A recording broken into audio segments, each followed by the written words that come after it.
Colorado Territory, 1870. The advertisement in the Denver Chronicle was simple enough. Cook wanted. Permanent position at Willow Creek Ranch. Good wages. Inquire H. Winters, General Delivery, Silver Springs, Colorado Territory. Zachary Winters crumpled the newspaper draft and tossed it into the fire, watching the edges curl and blacken. He ran a hand through his dark hair, still damp from his morning wash. Too plain, he muttered. Won't catch anyone's eye. His ranch foreman, Emmett Dawson, leaned against the doorframe of the study, chewing on a strand of hay. Maybe that's for the best, boss. Last thing we need is some city slicker who can't handle ranch life. Zachary sighed. We need someone, Emmett. The men are getting restless with my cooking, and I can't blame them. 3 months of beans and bacon would make anyone mutinous. Emmett chuckled. True enough, though I still say we could manage. With the cattle drive coming up, and 24 hungry cowboys to feed? No, we need a proper cook. Zachary pulled a fresh sheet of paper toward him and dipped his pen in the inkwell. He considered for a moment, then began to write again. Cook wanted at prosperous Willow Creek Ranch. Good wages and comfortable accommodations for capable individual who can prepare hearty meals for hardworking men. Experience preferred. Position immediate and permanent. Apply to H. Winters, General Delivery, Silver Springs, Colorado Territory. He read it aloud to Emmett, who nodded approvingly. That should do the trick, the foreman said. Though I still say it's a woman's job. I'm not particular about who does it, as long as they can cook better than I can, Zachary replied. And that's not saying much. What neither man knew as they sealed the advertisement in an envelope bound for Denver was how profoundly that simple notice would change everything at Willow Creek Ranch. Zara Northwood clutched her carpet bag tightly as the stagecoach rocked violently over another rut in the road.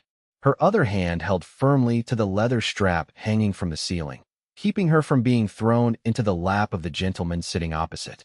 The journey from Denver had been long and uncomfortable, but the end was finally in sight. First time out west, miss? Asked the older woman beside her, a Mrs. Templeton who had boarded in Denver and was traveling to visit her son. Yes, Zara admitted, adjusting her spectacles which had slipped down her nose. I'm from Boston originally. Boston? Mrs. Templeton exclaimed. My word, that is a journey. What brings you all this way to Silver Springs? Zara hesitated. I've accepted a position. A teaching position? Mrs. Templeton asked, eyeing the stack of books secured with a leather strap that sat on the floor between Zara's feet. Not exactly, Zara replied with a smile. Though teaching is my profession. Before Mrs. Templeton could inquire further, the driver called out, Silver Springs, coming up. And Zara felt relief wash over her.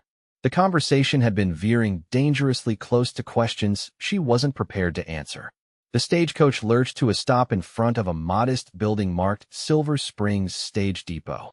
Zara gathered her 7 books, her most treasured possessions, and her carpet bag, thanked Mrs. Templeton for her company, and carefully descended the steps to the dusty street. Silver Springs was smaller than she had imagined.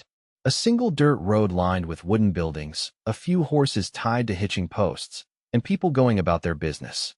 Nothing like the bustling streets of Boston, but there was something charming about it all the same. She made her way to the general store, which also served as the post office according to her information. A bell jingled as she entered, and a round-faced man with a bushy mustache looked up from behind the counter. Afternoon, miss. What can I help you with today? Zara straightened her shoulders. I'm looking for Mr. H. Winters. I understand he receives mail at this address. The shopkeeper's eyebrows rose slightly. You're looking for Zachary Winters of Willow Creek Ranch. Yes, that's right. Well now, he said, studying her with undisguised curiosity. I don't believe he's in town today. His ranch is about 5 miles west. Was he expecting you? Not exactly, Zara admitted. I'm responding to his advertisement for a cook. The shopkeeper couldn't hide his surprise now. A cook? You. Zara lifted her chin. Yes. Is there a problem? No, he said quickly. It's just, well, Winters was likely expecting someone different. I assure you I'm quite capable, she said firmly. The shopkeeper nodded. I don't doubt it, miss. It's just that ranch work is hard, and cooking for a bunch of cowboys isn't exactly. Well, you look more like a schoolmarm than a ranch cook, if you don't mind my saying so. Zara glanced down at her modest blue traveling dress, her bag, and her stack of books. She supposed she did look every inch the teacher she had been. Appearances can be deceiving, Mr. Jenkins. Thomas Jenkins. Mr. Jenkins.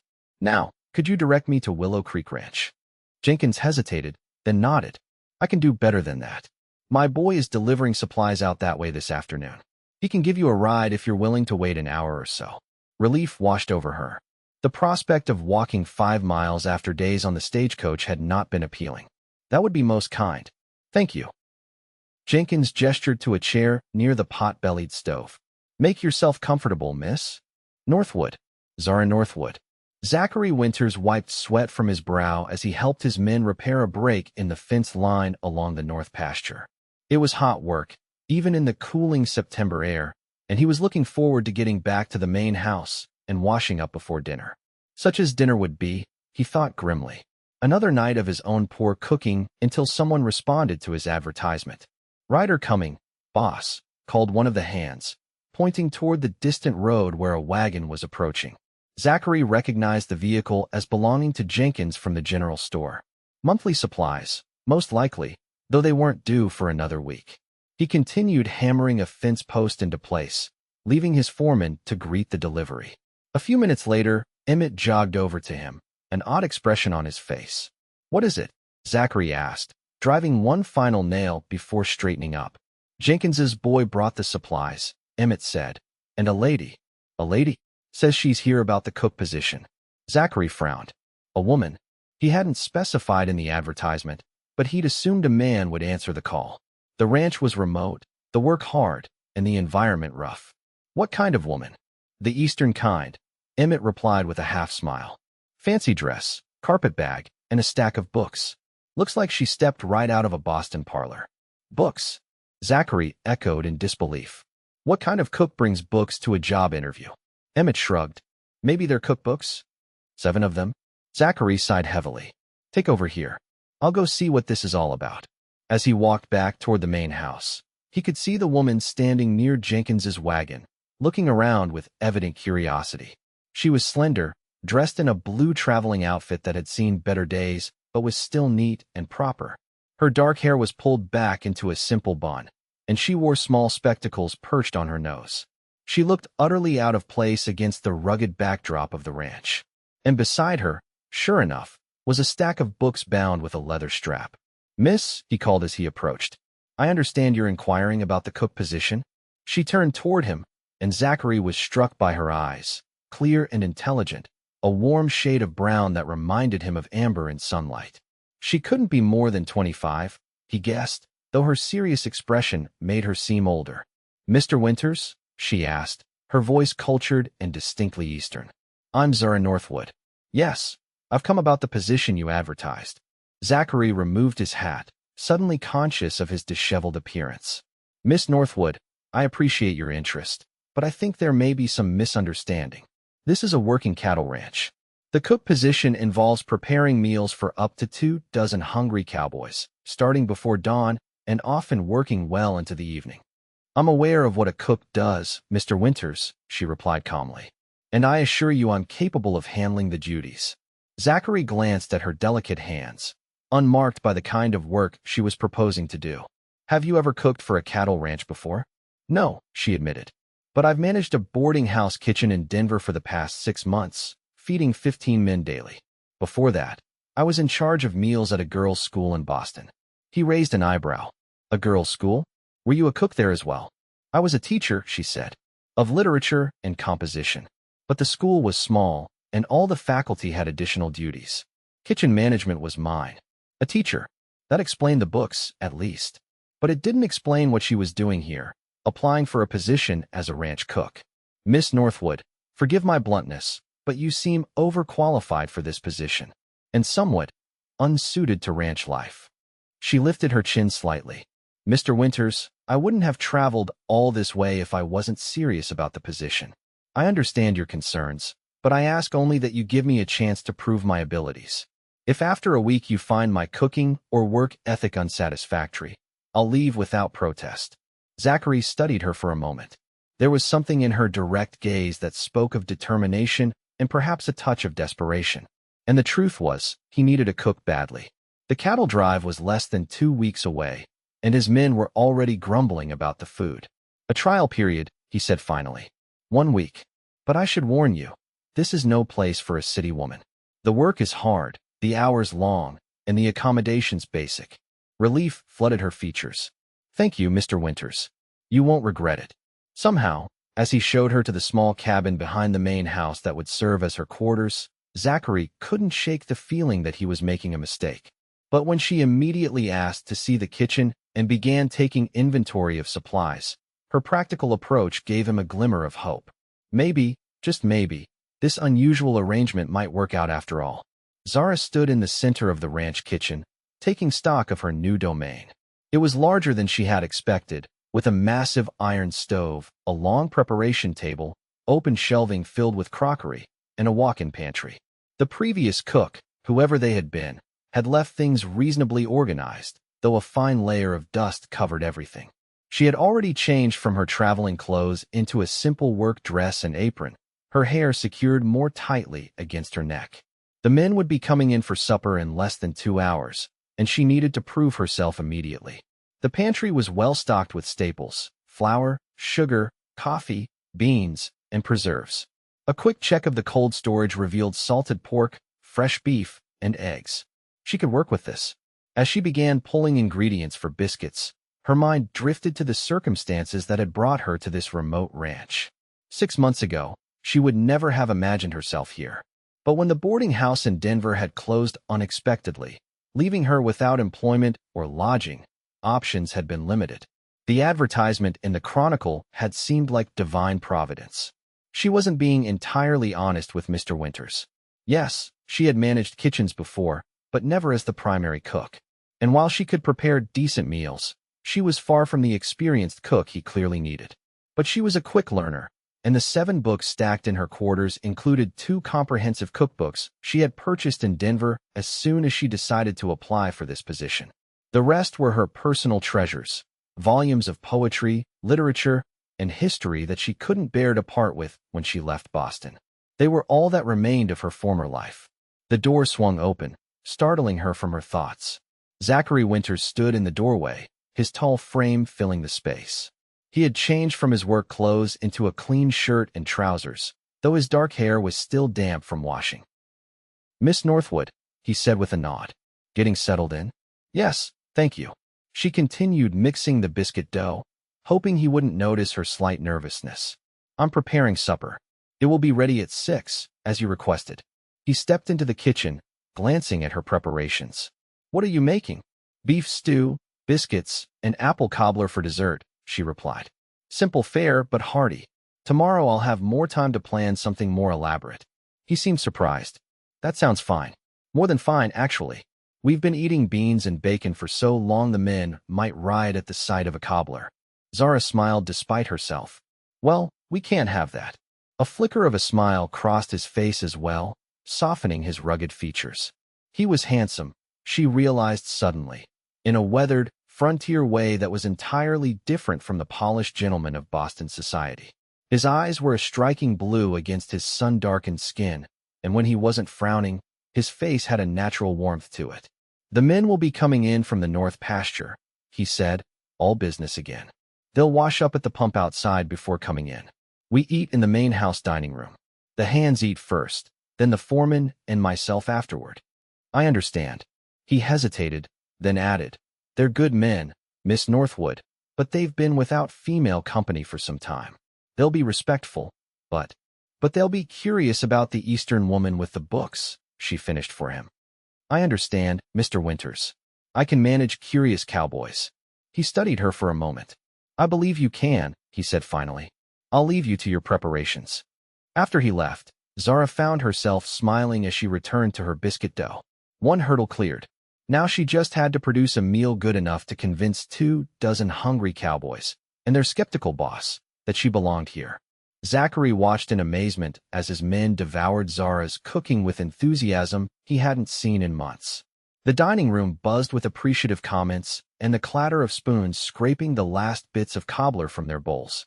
"Best meal I've had since leaving my mama's table," declared Pete, one of the younger hands, as he pushed back from the table with a satisfied sigh. That woman can cook, agreed Jeb, the oldest of the ranch hands. Don't know what she's doing out here in the wilds, but I sure hope she stays. Emmett, seated beside Zachary at the smaller table where they ate after the men had finished, raised an eyebrow. Seems your gamble paid off, boss. So it appears, Zachary murmured, still surprised by the transformation in the kitchen. When Zara had appeared with the first steaming pot of stew, the men had fallen into an awkward silence, staring at this proper Eastern lady serving their meal. But she had handled it with unexpected grace, greeting each man by name, having apparently memorized the roster Zachary had given her, and serving generous portions with a quiet efficiency that soon put them at ease. Now, as the men filed out to the bunkhouse, tipping their hats to her and offering shy thanks, she moved about the room collecting dishes with a small smile playing on her lips. Miss Northwood, Zachary called as she stacked plates, please join us for a moment. She approached their table, wiping her hands on her apron. Yes, Mr. Winters. That was an excellent meal, he said, noting the faint flush of pleasure that colored her cheeks at the compliment. The men clearly approved. Thank you. I'm glad it was satisfactory. More than satisfactory, Emmett interjected. Best meal we've had in months. I'm Emmett Dawson, by the way. Ranch foreman. Pleased to meet you properly, Mr. Dawson. We were just discussing the upcoming cattle drive, Zachary said. We leave in 12 days to take the herd to the railhead in Pueblo. It's a 10-day journey. I see, she said. Will you require me to prepare provisions for the journey? Zachary nodded. Yes, but there's more to it than that. We'll need a cook to come with us on the drive. He saw the surprise in her eyes. You want me to accompany the cattle drive? That's the job, he confirmed. Every hand on the ranch goes, including the cook. It's hard work and rough conditions.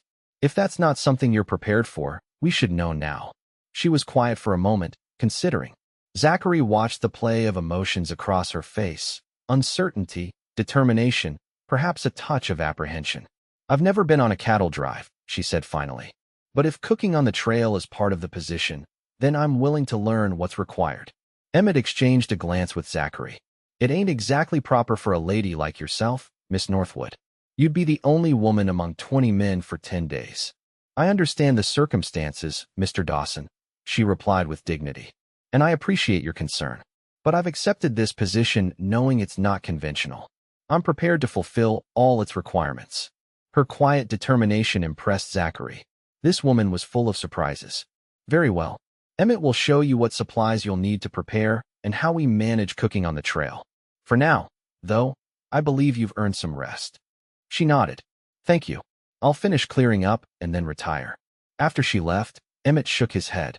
She's not what I expected, boss. Nor I, Zachary admitted. But she's certainly capable in the kitchen. You think she can handle the trail? It's hard enough on seasoned cowboys, let alone an Eastern lady. Zachary considered the question. I'm not sure, but she deserves the chance to try at least. Emmett grunted. There's something she's not telling us. Boston teacher doesn't just up and become a ranch cook in the Colorado Territory without a reason. Everyone out here has a story, Emmett. Some they share, some they don't. Including you, boss? Zachary's face hardened slightly. Including me. The next morning, Zara rose before dawn. She had slept fitfully, her dreams filled with images of Boston, of the school where she had taught, of faces she was trying to forget. When the first pale light filtered through the small window of her cabin, she was almost relieved to begin the day. She dressed quickly in her work clothes and made her way to the kitchen. The ranch was quiet, though she could see a lamp already lit in the bunkhouse where the cowboys were stirring. She stoked the fire in the massive stove and put coffee on to boil, then began mixing batter for flapjacks. By the time the first cowboys arrived, stomping their boots outside and entering with shy good mornings, she had a mountain of flapjacks keeping warm, a platter of bacon, and a pot of beans ready to serve. The coffee was strong and hot, just as she'd learned men in the West preferred it. Miss Northwood, one of the older cowboys, Jeb, she recalled, said as she filled his plate. This looks like heaven on a plate. Thank you, ma'am. You're welcome, Mr. Turner, she replied, remembering his last name from the roster. This small exchange set the tone for breakfast. The men were respectful but gradually less reserved, offering compliments on the food and even engaging her in brief conversation. By the time they filed out to begin their day's work, Zara felt a small sense of accomplishment. They were accepting her presence, which was the first step to acceptance as their cook. She was washing the last of the breakfast dishes when Zachary appeared in the kitchen doorway. He looked as though he had been up for hours, his shirt already showing signs of the day's work. "Good morning, Miss Northwood," he said, removing his hat as he entered. "I missed breakfast with the men. I was checking on a sick calf in the far pasture."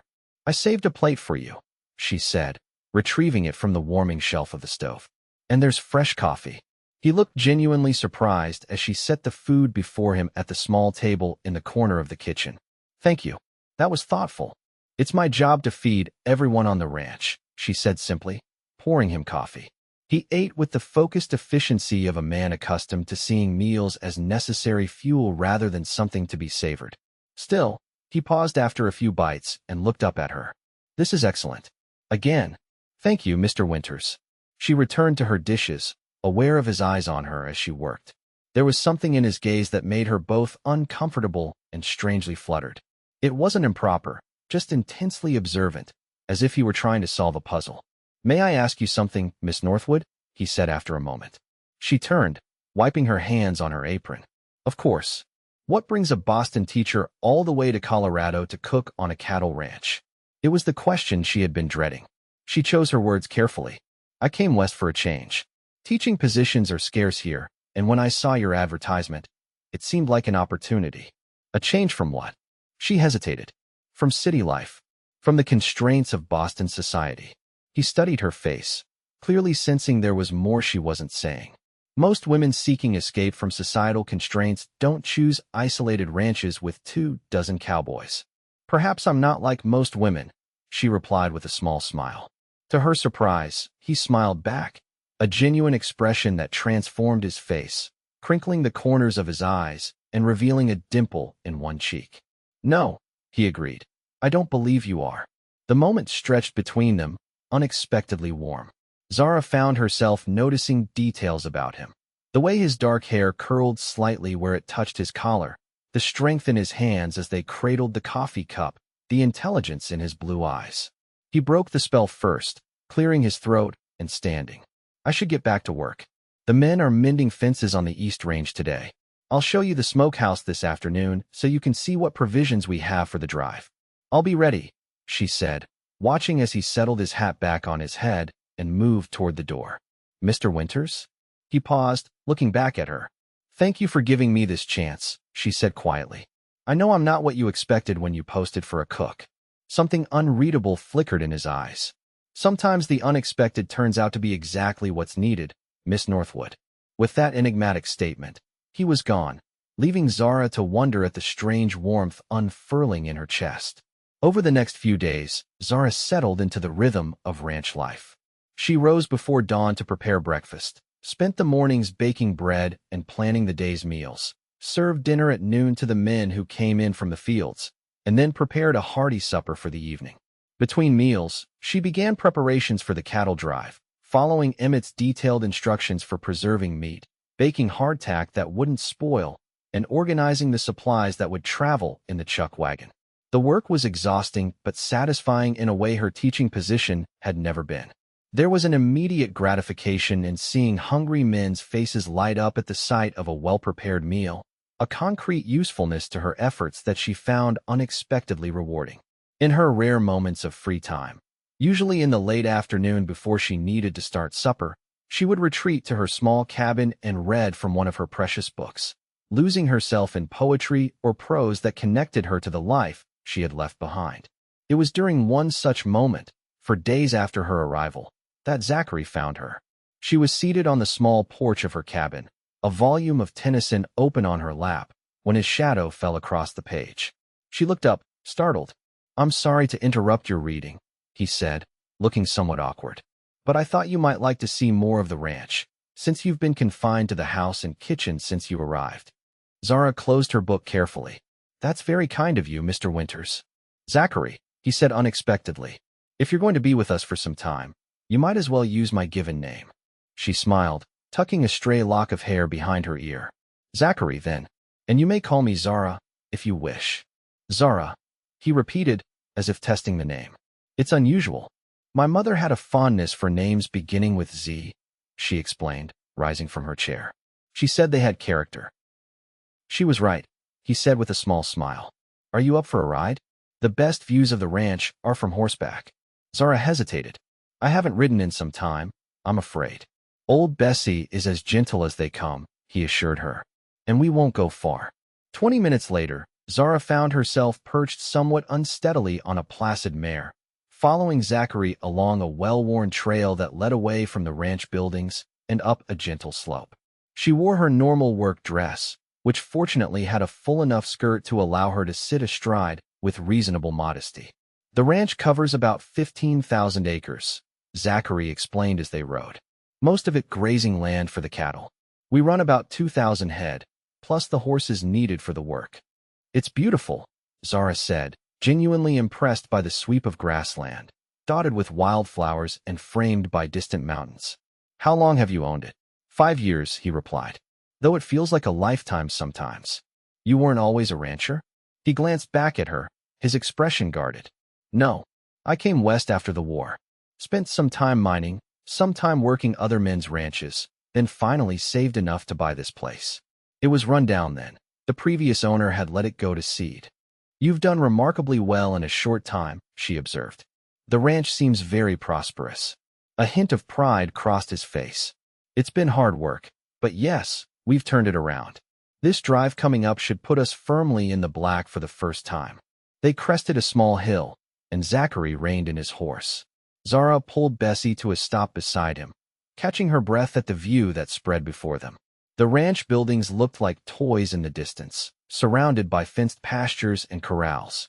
Beyond them, the land rolled away to the horizon, painted in shades of green and gold by the afternoon sun. This is my favorite spot on the whole ranch, Zachary said quietly. I come up here sometimes when I need to think, or just to remind myself why all the hard work is worth it. Zara looked at him, struck by the unguarded emotion in his voice. It must be very satisfying to build something like this with your own hands. It is, he agreed, though it can be lonely sometimes. The admission seemed to surprise him as much as it did her. He looked away quickly, as if regretting the moment of vulnerability. What about you? He asked, changing the subject. You've told me almost nothing about your life before Denver. Zara looked out across the landscape, considering how much to share. I taught at the Blackburn Academy for Young Ladies in Boston for 6 years. Literature, composition, and some history. It was a respectable position. But you left it. Yes. She hesitated, then decided on a partial truth. There was an incident. Nothing of my doing, but it made my position there untenable. I decided a fresh start in the West would be best. An incident, he repeated, studying her face. Involving one of your 7 books, perhaps? She looked at him sharply. What makes you say that? He shrugged. Just an observation. One of them looks newer than the others. And you handle it differently, more carefully, as if it's particularly valuable. His perception was startling. The book in question was indeed special, a volume of poetry that had been at the center of her troubles in Boston. She hadn't realized her attachment to it was so obvious. You're very observant, Zachary. Ranching teaches you to notice details, he said. A cow acting strangely might be sick. A change in the weather can mean life or death for calves in spring. You learn to pay attention. And you've been paying attention to me and my books? She asked, uncertain whether to be flattered or concerned. A faint flush colored his tanned cheeks. I notice everything on my ranch, Zara, especially things, or people, that are out of the ordinary. Before she could respond to this ambiguous statement, a distant shout caught their attention. They turned to see a rider approaching at speed from the direction of the ranch. That's Emmett, Zachary said, frowning. Something's wrong. They turned their horses and rode to meet the foreman, who pulled up his lathered mount with an expression of relief. There you are, boss. We've got trouble. Telegram came from Pueblo. There's a new buyer offering top dollar for prime beef, but only if we can get there 5 days earlier than planned. Zachary's face tightened. 5 days. That's impossible. The herd isn't ready, and neither are we. The price is 20% above what Dawkins was offering, Emmett said. It would make a huge difference to our bottom line. Zachary was silent for a moment, calculating. We'd have to leave in 3 days instead of 12. Work round the clock to get everything ready. The men can do it, Emmett said confidently. They know what an opportunity this is.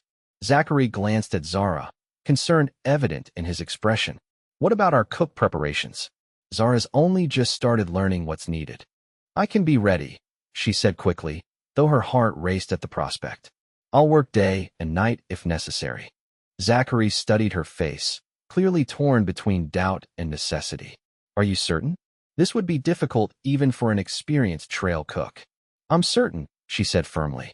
I won't let you or the men down. He held her gaze for a long moment, then nodded. All right, Emmett, ride back and tell the men. We leave in 3 days for Pueblo. As they turned their horses toward the ranch, Zara wondered if she had just made a terrible mistake.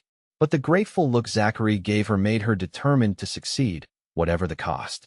The next 3 days passed in a blur of frantic activity. The entire ranch worked at fever pitch to prepare for the early cattle drive. Cowboys rounded up strays, checked the herd for any animals too weak to make the journey, and repaired equipment that would be needed on the trail. Zara worked equally hard in the kitchen, baking endless loaves of bread, frying bacon to pack in grease, preparing beans, and organizing supplies for the chuck wagon. She slept only a few hours each night, rising well before dawn and working until she could barely stand. On the evening before their departure, she was checking her lists one final time when Zachary appeared in the kitchen doorway. He looked as exhausted as she felt, his face drawn with fatigue but animated by purpose. Everything ready? He asked, stepping into the warm kitchen. Zara nodded, pushing a loose strand of hair back from her face. Yes, I believe so. Mr. Dawson checked the supplies this afternoon and said we have everything we need. Good. Zachary hesitated, then added, You've done remarkable work these past few days, Zara. I don't think I've properly thanked you. It's what you hired me for, she said with a tired smile. No, I hired a cook. What you've done goes far beyond that. He moved closer, his expression serious. You've worked yourself to exhaustion to help meet this deadline, without complaint. The men have noticed. They've developed quite a respect for you. And you, Mr. Winters? She asked, surprising herself with her boldness. Have you developed a respect for your unconventional cook as well? His eyes softened. More than respect, I think. The quiet statement hung in the air between them, charged with meaning neither of them was ready to acknowledge. Zara felt her cheeks warm under his steady gaze. I should finish these preparations, she said after a moment. Tomorrow will come early. He nodded, seemingly relieved by the return to practical matters. Of course. One more thing. Emmett suggested you might be more comfortable riding in the chuck wagon rather than on horseback for the journey. The trail can be rough. That would be sensible, she agreed. Though I hope you don't think me incapable of riding. A smile tugged at his lips. After these past days, Zara, I wouldn't dare think you incapable of anything you set your mind to. With that, he bid her good night, leaving Zara to wonder at the warmth his words kindled in her heart despite her exhaustion. Dawn broke clear and cool on the day of departure. Zara had been up for hours, preparing a hearty breakfast for the men who would need their strength for the long day ahead. As she served plates piled high with eggs, bacon, and biscuits, she could feel the excitement in the air, a mixture of anticipation and nervous energy that infected even the most seasoned hands. Ready for your first cattle drive, Miss Northwood? Asked Pete, the young cowboy who had become one of her most enthusiastic supporters. As ready as I'll ever be, she replied with a smile. Though I suspect there's much I don't know about what lies ahead. Don't you worry, said Jeb, the older cowhand. Cookie's job is important, but you've got the hang of it already. And we'll all pitch in if needed. Their confidence warmed her, easing some of the anxiety she'd been feeling. Over the past week, she had gradually been accepted as part of the ranch family, still something of an oddity, but a respected one. Her cooking had won their loyalty, and her willingness to work tirelessly had earned their admiration. After breakfast, the ranch erupted into coordinated chaos. Cowboys mounted up, the herd was gathered from the nearest pastures, and the chuck wagon was hitched to a team of sturdy mules. Zara found herself swept along in the activity, making last-minute checks of her supplies and securing everything for travel. Zachary appeared beside the chuck wagon as she was climbing up to the seat. He looked every inch the ranch owner today, dressed in practical trail clothes, but with an authority that set him apart from his men. All set? He asked, steadying her with a hand on her elbow as she settled on the high seat. Yes, I believe so, she replied, adjusting her simple straw hat to shade her face from the morning sun. Stay close to the herd, but not too close, he instructed. Dust will be your constant companion, I'm afraid, but we need the wagon accessible for meals. I understand. He lingered a moment longer than necessary, his hand still resting lightly on her arm. If you need anything, signal Emmett or me. Don't try to handle difficulties alone. The concern in his voice touched her. I'll be fine, Zachary. Really? He nodded, finally stepping back. I know you will. With a last reassuring smile, he mounted his horse and rode toward the front of the gathering herd. Zara watched him go, struck by the easy grace with which he sat his mount and the natural authority he commanded among his men. The drive began with a series of shouts and whistles as the cowboys urged the cattle forward. The chuck wagon lurched into motion, and Zara gripped the seat as the driver, an older man named Hank who would assist with the cooking, guided the team into position. First day's the hardest, ma'am, Hank said as they settled into a steady pace. Cattle ain't keen on leaving home ground, but once they get moving proper, they'll settle into the rhythm of it. Zara nodded, watching in fascination as the massive herd, nearly 2,000 head of cattle, began to move like a slow-flowing river across the grassland.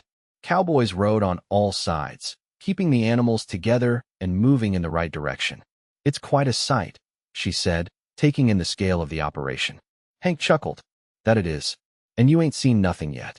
Wait till we hit the first river crossing. As the morning wore on, Zara began to appreciate the magnitude of what she had signed up for. The jolting wagon made her bones ache, and the dust kicked up by thousands of hooves coated everything, including her skin and clothes, in a fine layer of grit. The heat rose as the sun climbed higher, and by midday, she was parched and exhausted. Yet there was also an exhilaration to it, a sense of being part of something vital and ancient, a connection to the land and the animals and the men who worked them that transcended her previous experiences. When they stopped at midday for a brief rest and water for the herd, she served cold biscuits and jerky to the cowboys with a newfound appreciation for their daily work. Zachary rode over as the men were eating, dismounting stiffly. He looked as dusty and tired as she felt, but his eyes were alert and satisfied. The herd's moving well, he said, accepting a cup of water from her with a nod of thanks. We'll make good time today if this keeps up. How far do we need to travel each day to reach Pueblo in time? She asked. About 15 miles, he replied. It's ambitious, but doable with good weather. She glanced at the sky, which remained clear and blue. Let's hope it holds, then. Indeed. He drank deeply, then passed the cup back to her.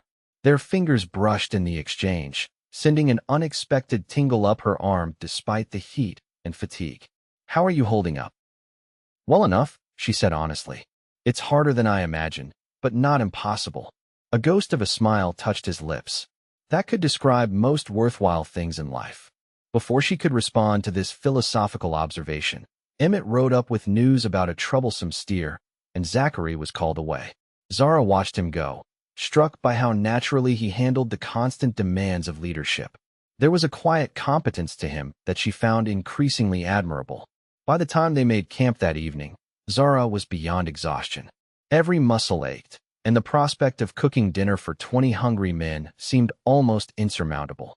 But with Hank's help, she managed to set up the portable stove, start a fire, and prepare a simple but hearty meal of beans, bacon, and biscuits. As the cowboys gathered around the fire, accepting plates of hot food with grateful nods, Zara felt a surprising sense of accomplishment. She had survived the first day of the cattle drive, and while she knew there would be 9 more equally challenging days ahead, she had proven to herself, and to the men, that she was equal to the task. Later, as the men settled in for the night under the stars, she sat alone by the dying embers of the cooking fire, too tired to sleep despite her exhaustion. The vast prairie stretched around them, silvered by moonlight, and the night was filled with the soft lowing of cattle and the occasional stamp of a horse's hoof. You should get some rest, came Zachary's voice from behind her. Tomorrow will be another long day. She turned to see him approach, his features softened by the fading firelight. I know. I'm just taking it all in. He sat beside her on the log that served as a bench, his shoulder almost touching hers. It's something, isn't it? The first night on the trail always feels special. It's beautiful, she agreed. So vast and peaceful. Not always peaceful, he said with a soft laugh. Wait until we have a thunderstorm or a river crossing gone wrong. But yes, nights like this make it all worthwhile. They sat in companionable silence for a moment, watching the embers glow and fade. May I ask you something, Zara? He said finally. Of course. What really brought you west? And please don't tell me it was simply for a change of scenery. She sighed, considering how much to reveal. Something about the night, about their shared exhaustion and the quiet intimacy of the moment, made honesty seem easier than it had before. There was a scandal, she said softly, at the school where I taught. He waited, not pressing but clearly attentive. I taught advanced literature to the oldest girls, 17 and 18-year-olds preparing for finishing or perhaps college. One of my students developed an inappropriate attachment to a young man in town. They exchanged letters, love poetry, mostly. Her parents discovered one of the books they used to pass notes. One of your 7 books, Zachary guessed. She nodded. A volume of romantic poetry I had lent her. When her parents discovered it, with the notes tucked inside, they were furious. They accused me of encouraging the relationship, of corrupting their daughter with improper literature. Were you? Encouraging it, I mean. No, she said firmly. I had no idea. But I had encouraged her love of poetry, her independent thinking. In the eyes of Boston society, that was damning enough. She stared into the dying fire. The school asked for my resignation to avoid scandal. My reputation was damaged enough that no other school would hire me. So I came west, where no one knew my name or my story. Zachary was quiet for a moment, absorbing this. That seems unjust, he said finally. You lost your profession because a student made a poor decision. That's the way of it for women, Zara said with a sad smile. Our reputations are fragile things, easily shattered and nearly impossible to repair. Is that why you keep the book? As a reminder. She looked at him, surprised again by his perception. Partly, but also because despite everything, it's a beautiful collection of poetry. I couldn't bear to part with it. He nodded, understanding in his eyes. Thank you for telling me. And you? She asked. You said you came west after the war. Were you a soldier? A shadow crossed his face. Yes, I fought for the Union. For long years that felt like a lifetime. It must have been terrible, she said softly. It was. His voice had grown distant. I came west to leave it behind, to find something cleaner. Something I could build rather than destroy. The pain in his voice touched her deeply. Without thinking, she reached out and laid her hand on his. You've built something remarkable here, Zachary. He looked down at their hands, then slowly turned his palm upward, clasping her fingers in a gentle grip. The contact was warm and unexpectedly intimate in the firelit darkness. We should get some rest, he said after a moment, though he made no move to release her hand. Dawn comes early on the trail. Yes, she agreed, reluctantly withdrawing her hand and rising. Good night, Zachary. Good night, Zara, he replied, his voice soft in the darkness. Sleep well. As she made her way to the small tent that had been set up for her privacy, Zara realized that something had shifted between them. In sharing their stories, however partially, they had crossed a line from employer and employee to something more personal, more dangerous, more hopeful. The next few days settled into a grueling routine. Up before dawn to prepare breakfast, pack the wagon, travel all day through heat and dust, make camp, cook dinner, fall into exhausted sleep, and begin again the next morning. Yet despite the hardships, Zara found herself adapting to trail life with surprising ease. The cowboys, initially skeptical of her ability to handle the rigors of the drive, had become her staunch defenders. They helped set up her cooking equipment each evening, made sure she had adequate firewood, and even took turns bringing her fresh water from nearby streams when available. In return, she pushed herself to provide the best meals possible under the circumstances, a small comfort in their demanding days. On the 5th day of the drive, disaster struck. They had been making good time, the weather remaining favorable and the herd moving well. But as they approached a river crossing in the late afternoon, dark clouds began gathering on the horizon. We need to get across before that storm hits, Zachary told his men as they paused to survey the crossing. The river's already running high from rains upstream. If this storm dumps more water, we could be delayed for days. The cowboys began moving the herd toward the ford, but the cattle sensed the approaching storm and grew increasingly restless. Thunder rumbled in the distance, and the lead animals balked at entering the water. Zara watched anxiously from the chuck wagon as Zachary and his most experienced hands worked to persuade the reluctant herd to cross. The sky darkened ominously, and the first fat raindrops began to fall as the lead steers finally entered the water. "This is going to be close," Hank muttered beside her on the wagon seat. "River crossings are dangerous enough without a storm brewing." Lightning flashed, followed by a deafening crack of thunder. The effect on the herd was immediate and catastrophic. Panic spread through the cattle like wildfire, and suddenly the orderly crossing dissolved into chaos. Animals turned and ran, cowboys shouted, and horses scrambled to maintain control. "Stampede." The cry went up as the herd broke in multiple directions. Hank swore and pulled the wagon back from the river's edge, seeking higher ground away from the panicked cattle. Zara clung to the seat as the wagon jolted violently over the uneven terrain. Through the increasing rain, she could see Zachary and his men working desperately to regain control of the herd, riding hard to turn the leaders and slow the panic. The danger was evident. A rider caught in a stampede could be trampled to death in moments. Then, to her horror, she saw Zachary's horse stumble as a steer crashed into its flank. Man and mount went down in a tangle of limbs at the edge of the surging river. "Zachary!" she cried, though her voice was lost in the storm. Without thinking, she leapt from the wagon and ran toward the river, heedless of Hank's shout for her to stay back. Rain pelted her face and the ground grew slippery beneath her feet, but she kept moving, driven by a fear that transcended caution. When she reached the river's edge, she saw Zachary pulling himself up on the bank, one leg dragging awkwardly behind him. His horse had regained its footing and bolted, leaving him stranded as the remaining cattle thundered past. "Zachary!" she called again, rushing to his side.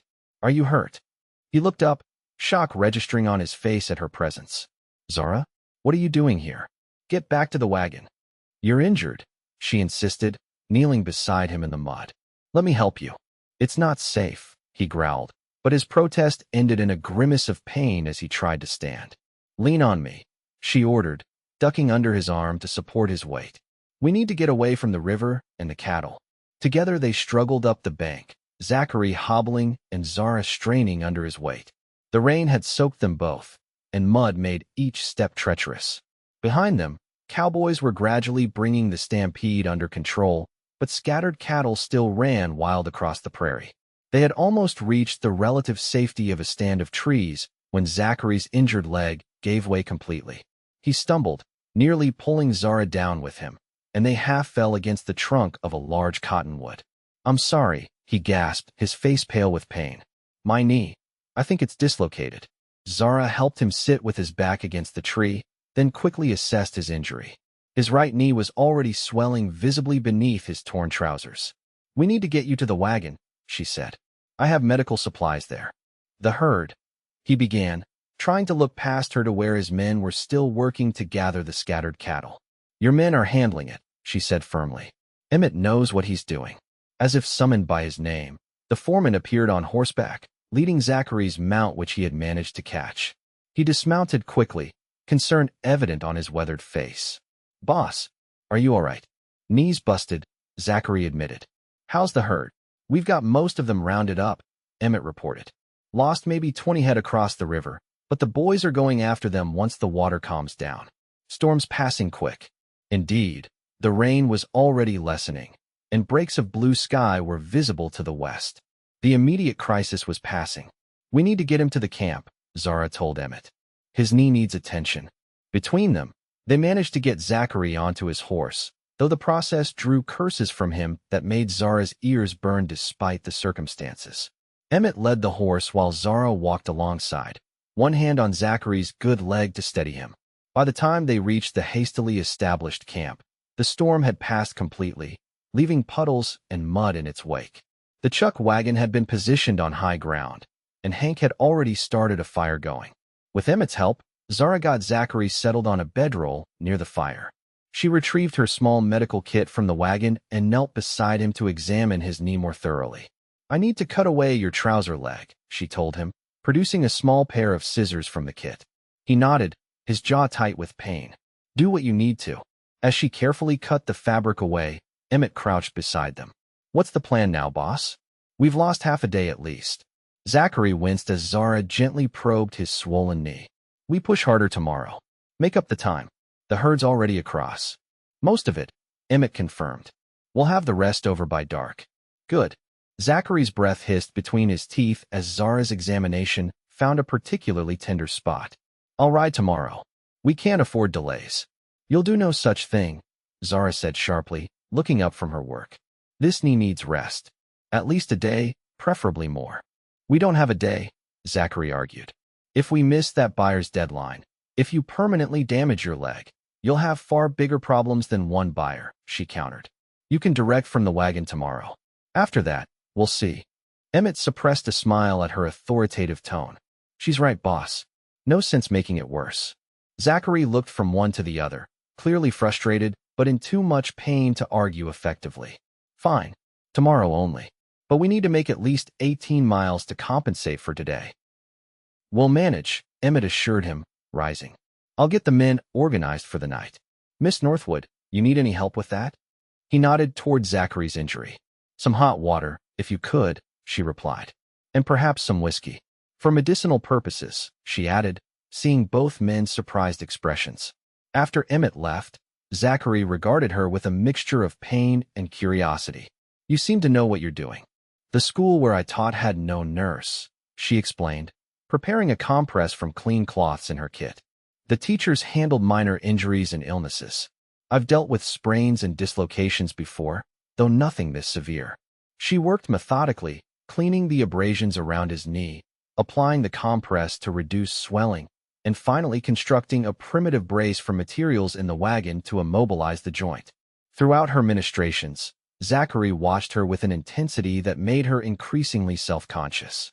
When she finally sat back on her heels, satisfied with her work, he captured her hand in his. Thank you, he said quietly. Not just for this, but for coming to help me at the river.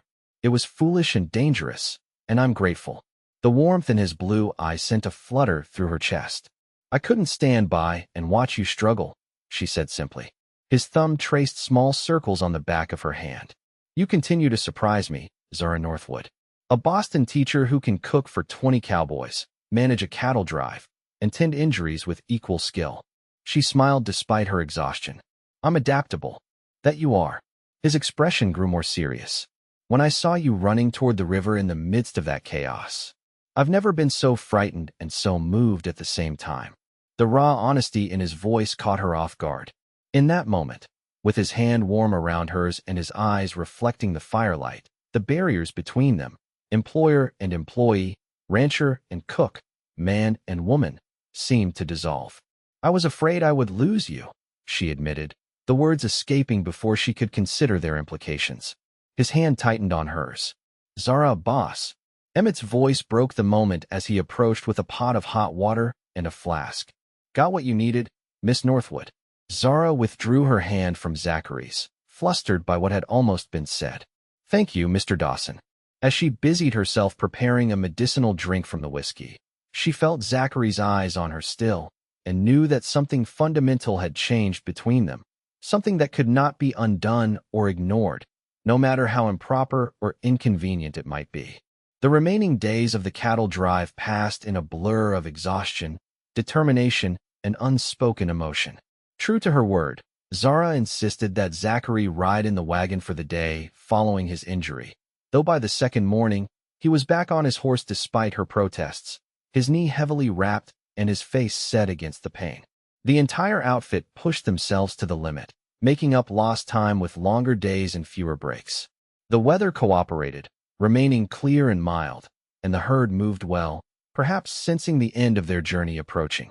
For Zara, the days were a test of endurance unlike anything she had experienced before.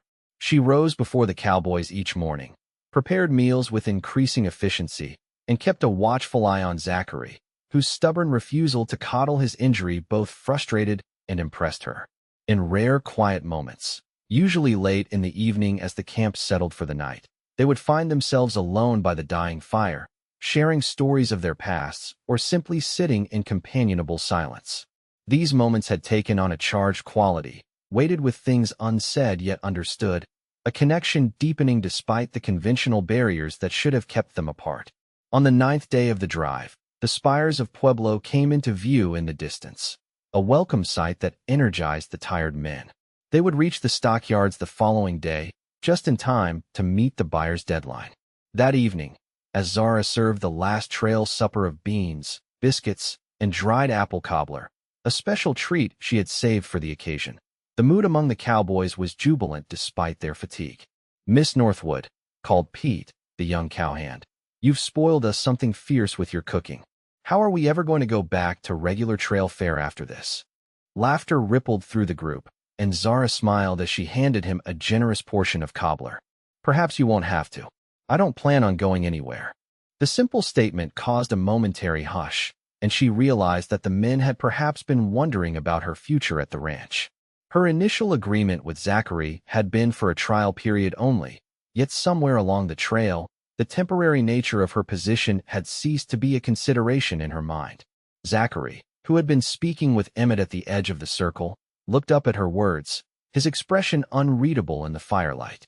Their eyes met across the gathering, and something passed between them, a question from him, an answer from her that required no words. Later, as the men drifted off to their bedrolls and Zara was cleaning the last of the cooking implements, Zachary approached the wagon where she worked. "Did you mean what you said earlier?" he asked without preamble. "About not going anywhere?"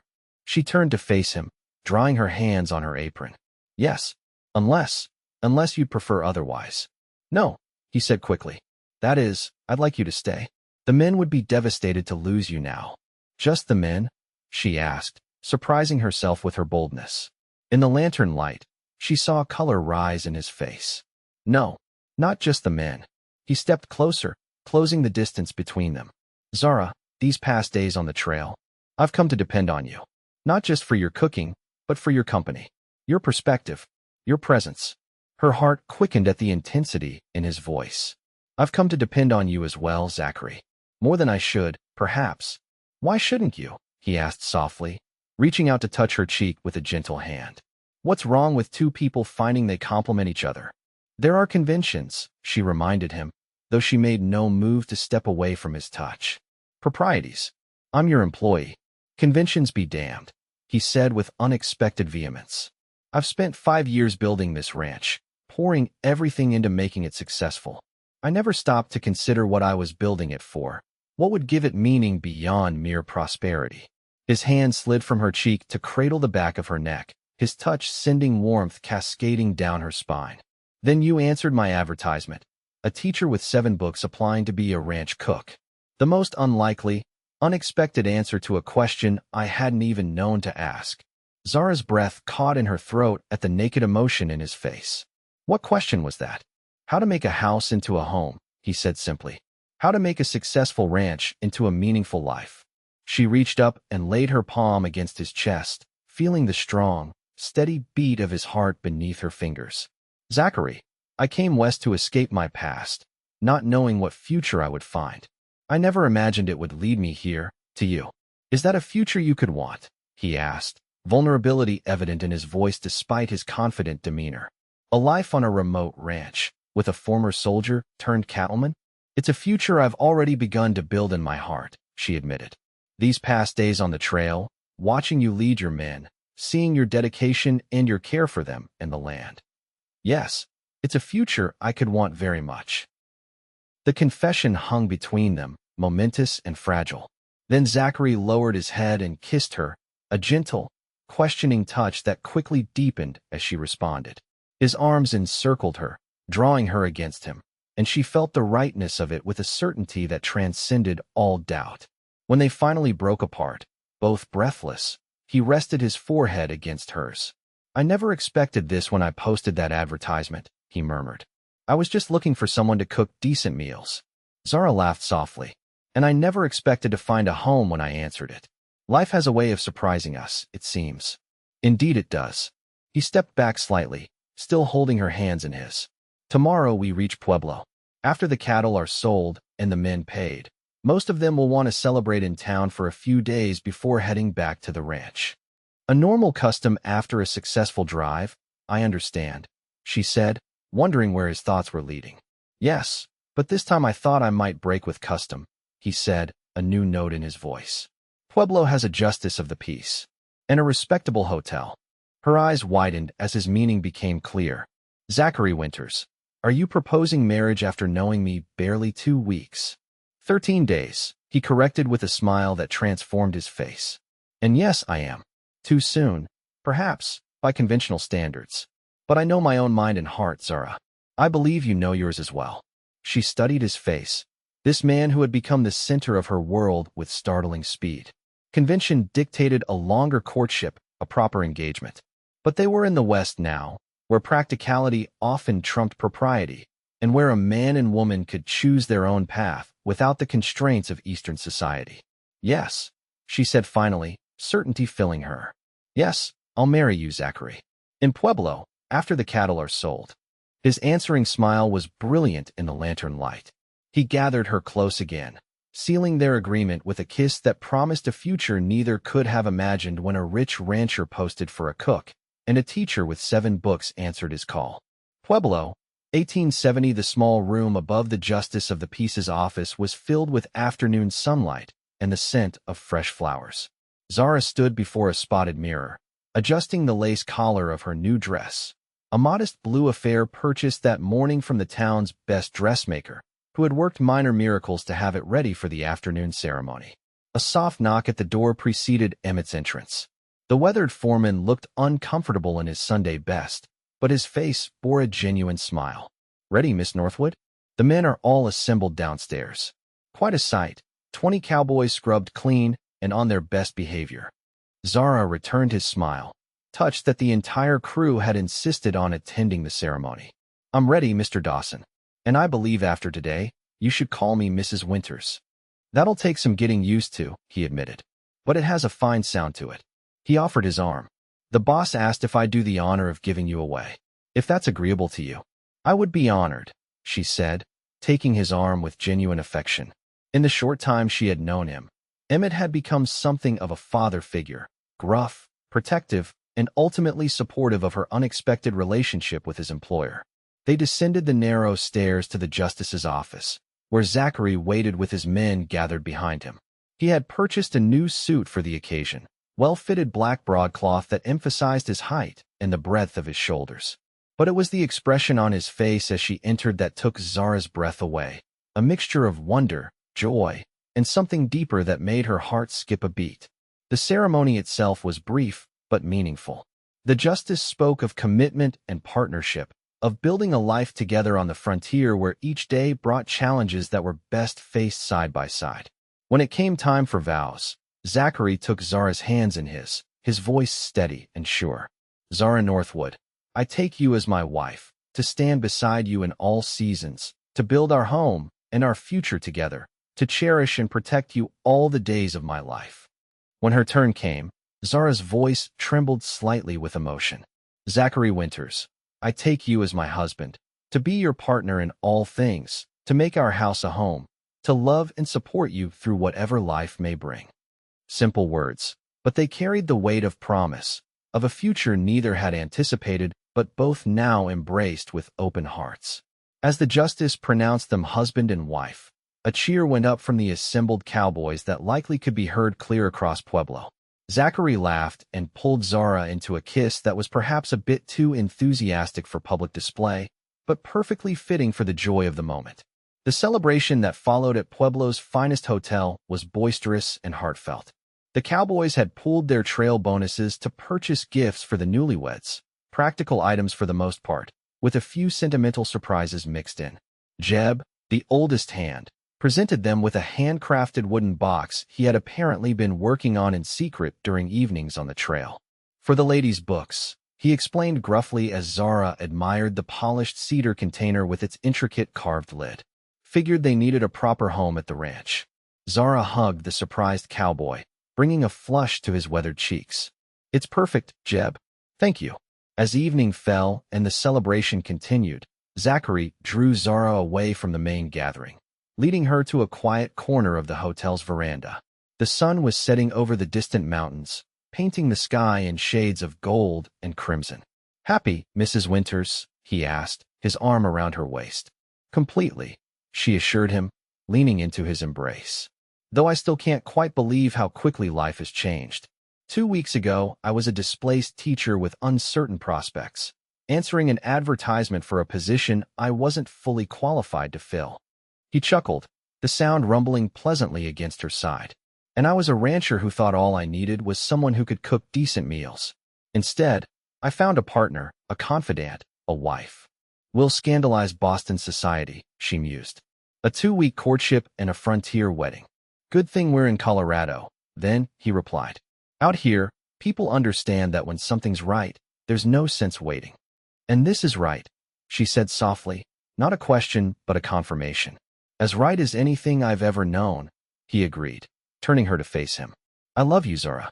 Not just for your cooking, though that would be reason enough, he added with a teasing smile. She laughed, happiness bubbling up inside her like a spring. And I love you, Zachary. Not just for giving me a home when I needed one most, though that would be reason enough. He kissed her then, a promise of the night to come and the lifetime stretching before them.